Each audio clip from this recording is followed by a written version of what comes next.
Un artista polifacético que innovó en la comedia, un protagonista del polémico cine mexicano de los 70s, un fenómeno del lenguaje popular, una vida de altibajos y un pirurris destinado al éxito.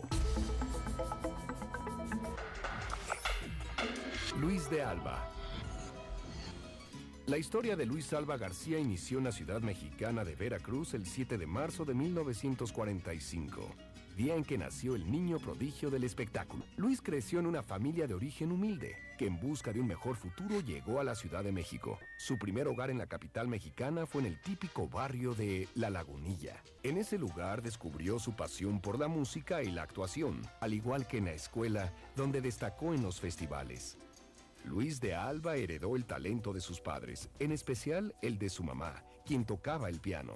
Sin embargo, fue hasta 1952 cuando incursionó en la televisión en un concurso infantil, el cual ganó. Tras saborear su primer éxito, Luisito de Alba ingresó a la compañía de zarzuela y opereta fundada por el señor Emilio Azcárraga Vidaurreta, en la que permaneció desde los 10 hasta los 17 años sin imaginar que se convertiría en un famoso actor cómico. Con la compañía participa en infinidad de programas de televisión como El Orfeón Infantil Mexicano, Los Niños Pon Pon Estudian, Teatro Cucurucho de Gachita Amador, Carrusel Infantil y revistas de éxitos, entre otros.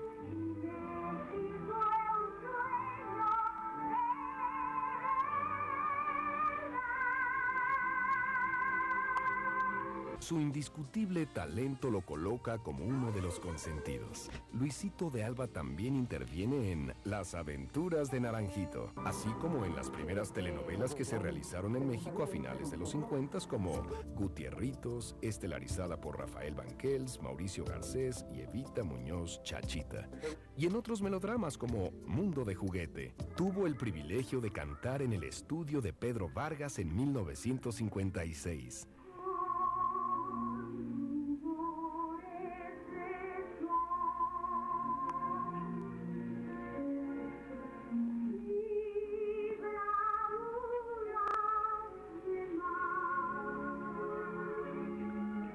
Al mismo tiempo, Luisito de Alba debuta en la radio en las emisiones más importantes de la XCW y XCQ como Tribunal de Menores, La Dama de las Camelias con Silvia Pinal, Doña Bárbara y Calimán, el hombre increíble. En esta última estuvo durante 17 años y fue uno de los pioneros del doblaje en México, al prestar su voz a varios personajes de las series Mr. Ed, Scooby-Doo y Starsky y Hutch. Así, Luisito de Alba se convirtió en uno de los artistas infantiles más exitosos de la década de los 50, hasta el grado de ser catalogado como un niño prodigio.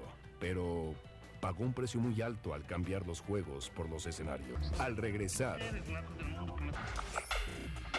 Luis de Alba nunca abandonó sus estudios y hasta llegó a convertirse en líder estudiantil. Sin embargo, en ocasiones no estaba de acuerdo con las acciones que realizaba. Como líder, protagonizó el movimiento estudiantil de 1968, en el que dirigió un contingente y perdió a varios amigos, mientras que otros actualmente ocupan puestos públicos en la política mexicana. Tras superar este capítulo, Luis de Alba retoma sus estudios y cursa varias carreras como arte dramático y piano en la Escuela Libre de Música de la Ciudad de México. Estudios que lo han colocado como uno de los actores cómicos más preparados, aunque en su preparación protagonizó una carrera de resistencia. Estudiar en una universidad privada fue muy complicado. Sus compañeros no lo aceptaban por su apariencia, y menos al cuestionarlo sobre la ubicación de su casa. Fue en ese momento cuando Luis de Alba se dio cuenta que era como el bufoncito, como el ser para estudiar, ¿no? El naco. Pero Luis supo manejar las críticas y obtuvo el título de licenciado en Relaciones Industriales, carrera que no ejercería de tiempo completo, aunque ocupó puestos importantes en la Asociación Nacional de Actores, lo que en ocasiones escondían la magia de su talento.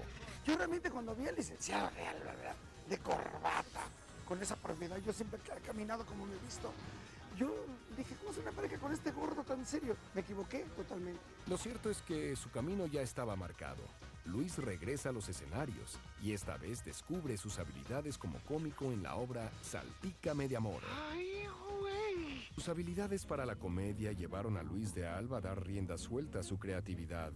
Así, en la década de los 70 nace el famoso Chavo de la Ibero, personaje que surge como parodia a los niños bien con los que estudiaba y se burlaban de él. Ahí fue donde la primera vez escuché las palabras de es un guarro y naco. Los jóvenes de aquel entonces así hablaban. Luis hizo una parodia de eso. Desafortunadamente, Luis de Alba tuvo que cambiarle el nombre a su personaje y fue Flavio quien acertadamente lo bautizó como el Pirurris. Los Pirurris eran los chavos de la alta sociedad, como los chavos bien, como los de la Ibero, como es muy pipiris nice. Fui a hacer un programa con Flavio y entonces le dije, no me digas Chavo de la Ibero. Si antes te voy a decir, ese Pirurris. Pirurris. Chivas, me gustó. Ándale, que eres muy Pirurris, ¿o qué? Porque andas de frac. Yo soy atlantista. Y ahí empezó. Y él dijo, no, usted me agarro de ese nombre. Con el Pirurris, Luis de Alba se consolida en el mundo del espectáculo y se transforma en un fenómeno social. El Pirurris, maravilloso porque es una crítica despiadada y desleal de todos los ricos que él conoció en la Ibero. Pues mucha gente cree que el personaje del Pirurris es para denigrar a la gente de bajos niveles y no es cierto. Lo que significa Luis de Alba y lo que ha significado Luis de Alba como fenómeno social, todo lo que ahora los chavos expresan, el ves y el oye y el nanaco y todo esto, fue una creación de Luis de Alba, una aportación a la cultura popular de México. El Pirurris, por ejemplo, es un personaje que se hizo de moda muchísimo y fue popular y fue de un dominio público increíble. Luis de Alba hubiera podido ser sociológicamente un Cantinflas y lo logró con el Chavo del Ibero. La persona que de ver en serio no se desprende de él, porque le funciona.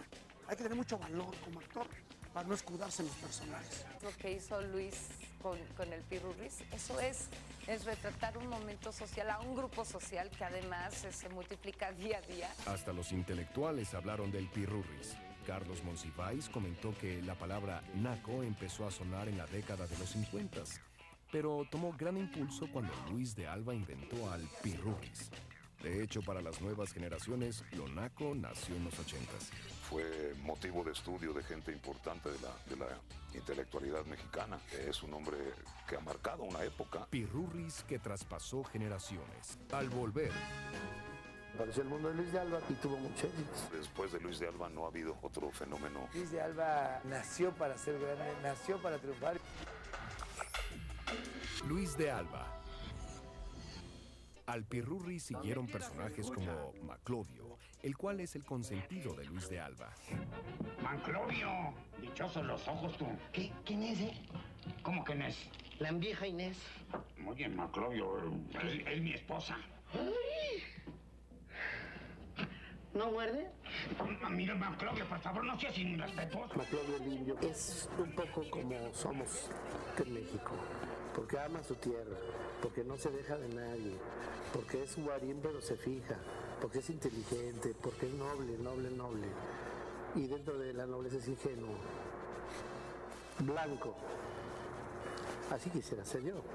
El Chido, que además llegó al cine. Soy Juan Camaney, bailo tango, masco chicle, pego duro, tengo chavos, llamo ton, tururú. ¿Qué le puedo servir? Ay, pero ¿qué es esto? Yo he pedido un macho mexicano, buenas tardes. Bueno, a falta de pan, torta de papa. Vení.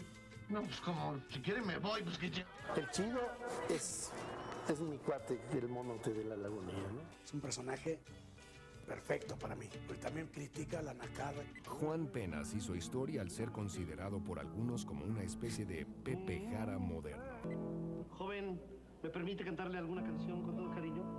Traigo de José Alfredo Jiménez. De José Alfredo se ve que le gustan. Me cansé de rogarle, me cansé de decirle que yo... ¿No le gusta cuando tengo de Gonzalo Curiel? La de Calla. Le da una ternura tremenda. Juan Penas, que es de la vida real, del que va con su cancionero. Me acordé mucho de Pepe Jara, del dueto Miseria. Juan Penas me parece el más bello de todos. Me divierte mucho, me encanta. Es un personaje con mucha ternura, con mucha mucha verdad, como hay muchos Juan Penas por ahí. Mientras que Peritos es retomado del clásico empleado de las oficinas de gobierno y su manera de hablar es al estilo de la gente que vive en las ciudades mexicanas de Guadalajara, Aguascalientes y León. Peritos, que el clásico Gutierritos puede ser de las oficinas. ¿Qué cree mi Verus, querida? Ay, ¿qué? A ver, cuéntame. Pues estoy gustoso porque estuve platicando con Pachita, la portera. Ajá. ¿Ya ves qué chismosa esa vieja? Sí, chismosa. Chismosa, ¿verdad? Insoportable. No, hombre, pues ya me estuvo contando chismes y chismes. Ya me dijo, por eso ando contento. Y el ratón Crispín nace en un cuento en el programa de televisión de Eduardo II, quien le da su primera oportunidad para volver a la pantalla chica. Hicieron un cuento de la Cenicienta, una parodia, que hizo Germán Deza, muy buen escritor, muy buen escritor. Y lo había hecho un ratón yucateco. Entonces dije, no, mejor déjame hacer jarocho. El ratón Crispín se convierte en el favorito del público y de algunos famosos. El del ratón, porque es víctima, es siempre el que andaba huyendo del ataque y siempre tenía el recurso para salvar su vida. También crea al hermano Sol y con todos ellos vuelve a la televisión en 1978. Apareció El Mundo de Luis de Alba, viene una producción gigantesca de Televisa para el lanzamiento del programa. El programa registró un éxito inesperado al ofrecer una propuesta muy innovadora y tener padrinos de lujo. Eduardo II, Amparito Rosamena y María Sorté. Empezamos a hacer los personajes y tuvo mucho éxito, estuvimos como 3 o 4 años al aire. Creo que después de Luis de Alba no ha habido otro fenómeno artístico como el que marcó Luis de Alba en la televisión mexicana. Éxito que atribuyó a su carisma. Luis de Alba es uno de los cómicos con más ángel que he visto en este ambiente. Es un hombre lleno de talento y lleno de ángel para el público. Luis de Alba nació para ser grande, nació para triunfar y nació para ser un gran ser humano. Y es que la fama de Luis de Alba crecía de manera impresionante. A finales de los 70s y principios de los 80s, a su puerta llegaron ofertas para trabajar en cine y teatro, alejándose de la televisión. El señor Salvador Varela, que todavía vive, productor de teatro, dice: yo quiero a Luis de Alba en una comedia, una tragicomedia que se llamó Los Petonadores. La debuta Luis de Alba y yo trato de quitarle su forma de caminar, su forma de mover las manos, para que estuviera diferente. Y me equivoco. Y me dice el productor: déjalo como es, porque como es un tiro. Triunfa en la televisión y triunfa en el teatro, hace la primera película y me habla a mí para hacer un personaje con él. Hicimos una cosa que se llamó El Apenitas, donde él era el estelar y yo era el villano cómico. Luego en Lecumberri, que se llamó la obra, duró 2 años y medio con un éxito impresionante. Luis era graciosísimo en Lecumberri, hacía el personaje, si no me equivoco, el Carioca, y era un preso. Lecumberri consolida a Luis de Alba en el teatro, lo que lo lleva a protagonizar otras obras. Los Teporochos, La Corneta de mi General, La Pulquería, Un naco en su jugo, El sexo me da risa, No me toque eso, Las del talón y 12,000 pesos por mi mujer. Su talento lo impulsan a combinar su trabajo en cine y televisión, a donde regresa con el programa La Carabina de Ambrosio para ocupar el lugar de Alejandro Suárez. En La Carabina de Ambrosio, un show cómico mágico musical. En la emisión, Luis presenta además de sus tradicionales personajes al griego y al angelito. Comparte créditos con Maribel Fernández, la Pelangocha, el Tata y Manolo Muñoz. Una vez más, Luis de Alba se mantiene como uno de los actores cómicos más cotizados de los 80s, tanto en televisión como en cine y teatro. Creó escuela y abrió terreno y abrió brecha. Es un extraordinario comediante, de los mejores comediantes de México. Ha habido muchos que lo han emulado y que han creado personajes similares con otro tipo de nombres, pero finalmente el original y el creador de esto fue Luis. Luis de Alba se ganó el cariño y el amor de muchos comediantes. Más adelante. Pésele a quien le pese, Las Ficheras fueron las películas más taquilleras. Ese cine que tanto se ha satanizado fue la verdadera época de oro. Luis de Alba. En la pantalla grande, Luis de Alba participa en cintas como El Arracadas, Picardía Mexicana. Oye, Pablo, fíjate, no es lo mismo el pulque me sabe a camote que el camote me sabe a... Me chingué, ¿verdad? Las Cariñosas, Son tus perjúmenes, mujer, La Pulquería.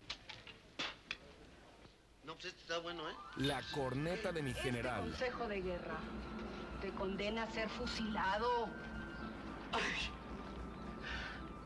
¡Me van a fusilar! Ajá. ¿Les pido un favor? Sí. No mames. El Día de los Albañiles y 5 nacos asaltan Las Vegas. En estas películas actuó al lado de Vicente Fernández, Carmen Salinas, Sasha Montenegro, Rafael Inclán y Chattanooga. Yo junté 5 para hacer un robo a Las Vegas. Luis de Alba, Sergio Corona, Guillermo Rivas, el Comanche, Sergio Ramos, y yo. Fue maravilloso, pues la gente le encantó el que 5 nacos mexicanos nos vamos a robar Las Vegas, y todo como el Gorras. Estos filmes causaron gran polémica. Fueron apoyados por algunos sectores y duramente criticados por otros, quienes consideraron este periodo como el cine de las ficheras por su alto contenido sexual y lenguaje directo. Ese cine que tanto se ha satanizado, como tú dices, pues fue el último, fue la verdadera época de oro del cine mexicano. Nosotros llenábamos cines de 2000 y pico de butacas. Una película se estrenaba y eran 36 cines en el DF y la periferia. Pésele a quien le pese, fueron las películas más taquilleras del cine nacional, de la historia del cine nacional.